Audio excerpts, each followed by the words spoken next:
Sanibonani ekhaya lamaphupho. Uma umusha kule chaneli sicela ushaye subscribe, ube nesiqiniseko sokuthi bonke ohleli nabo bayasilandela kuleli page ukuze nabo bezoba nolwazi ngamaphupho. Ziyatholakala-ke manje izincwadi zamaphupho 400 rand. Siyakwazi ukuposela, ikhona insipho ngiyasiza ey'ntweni ey'ningi njengokugeza idlozi, ukuvula inhlahla, ukuvula okuvaliwe, ukuqeda amaphupho amabi, ukucacisa amaphupho. Namhlanje bengithanda sikhulume-ke ngokuphupha ugqoke iwashi.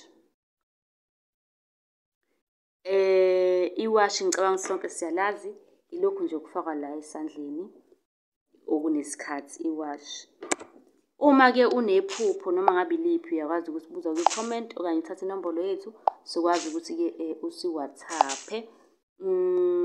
Siyatholakala ku-WhatsApp, uyakwazi ukusibuza.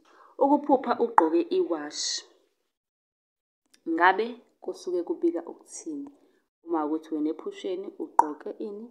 Iwashi. Lelo phupho-ke lisuke liyisibonakaliso ukuthi kungenzeka ukuthi idlozi lakho noma ngithi abadala babike ukuthi kunosiko wena okumele uwenzele lona. Usiko lani lokufaka isiphandla. Uyayizwa leyo nto? Kusho ukuthi kunosiko okumele wenzele lona lokufakwa isiphandla. Okuzomele ukwenze engingakusho ukuthi uvakashele abantu ababonayo uyobuzisisa ukuthi kumele ngenze njani? Kungani ngiphupha leli phupho, kumele ngenze njani? Uzobe ususizakala-ke wena lapho bekutshela ukuthi yenza u-1 no-2 no-3. Uma unombuzo sicela uyobuza kwi-comment ukuze sizokwazi ukuthi sikuphendule. Ungathatha inamba yethu usibhalele lapha ku-WhatsApp, usibhalele ku-Facebook, usibhalele ku-TikTok. Sizokwazi ukuthi sikusize.